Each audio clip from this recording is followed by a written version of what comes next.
घातांकों के नियम। 3 गुणा 3 गुणा 3 गुणा 3 कितनी बार गुणा है? 4 बार हो रहा। तो 3 की घाते 4 या 3 की पावर 4 लिखेंगे इसको। यहां 10 का गुणा 3 बार हुआ तो 10 की घात 3।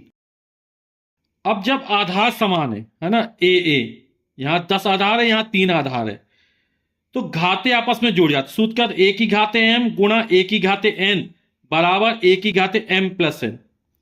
तो यहां आधार 10 है ना, तो घाते जुड़ जाएंगे तो कितना हो जाएगा? 10 की घाते 3 + 2 बराबर 10 की घाते 5। यहां 5 की घाते 3 में 5 की घाते 7 से गुणा है, तो दोनों में आधार 5 है, तो घाते जुड़ जाएंगे गुणा में। 3 + 7, यहां 3 यहां 7, तो हो जाएगा 5 की घाते 10। यहां पे आधार समान है, भाग हो रहा है, तो घाते क्या घट जाती हैं। A की घाते m भागे A की घाते n बराबर A की घाते m-n। तो ये आधार समान 7 है, तो घटा देंगे 13 में 10, तो 7 की घाते 13 - 10, और 13 में 10 जाएगा 7 की घाते 3। यहां 2/3 है, आधार 2/3 हो गया, तो 9 में से 4 घटा देंगे, तो सूत्र हो जाएगा 2/3। किस सूत्र का प्रयोग कर रहे हैं? इस वाले। घाते घट जाती भाग में, तो 9 - 4, और 9 में से 4 जाएगा कितना आ जाएगा?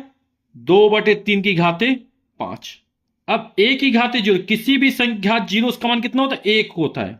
जहां A क्या है? शून्य होता है, परमेय संख्या है, यानी A का मान शून्य नहीं होना चाहिए। तो 7 की घाते 0, इसका मान कितना हो जाएगा? 1 हो जाएगा। अब A की घाते m पूरे की घाते n है। जब घात के ऊपर घात लगी हो तो घातों का आपस में गुणा हो जाता है, यानी A की घाते m गुणा n हो गया। तो अब 5 की घात 3 है, उसके ऊपर पूरे घात 4 है, तो घातों का आपस में गुणा हो जाएगा। तो 5 की घात 3 गुणा 4, यानी 3×4 = 12, तो 5 की घाते 12। यहां पर 2/3 की घाते 5 है, फिर पूरे घात 3 है, तो घातों का आपस में गुणा हो जाएगा, तो 5 × 3 15 हो जाएगा सीधे सीधे। अब यह घात समान है ना, नीचे की संख्या अलग अलग है, तो क्या होगा? A की घाते m गुणा B की घाते m बराबर A गुणा B पूरे की घाते m। तो यहां 5 है, यहां 8 है, घात समान है, कितना हो जाएगा? 5 × 8 पूरे की घाते 5, कितना हो जाएगी? 5×8 = 40 की घाते 5 हो जाएगा। A की घाते -n बराबर होता है 1/A की घाते n, यानी जो ऋणात्मक घात होती नीचे जाने पर, अंश से हर में जाने पर धनात्मक हो जाती है। 3 की घाते -4, यानी 1/3 की घाते 4।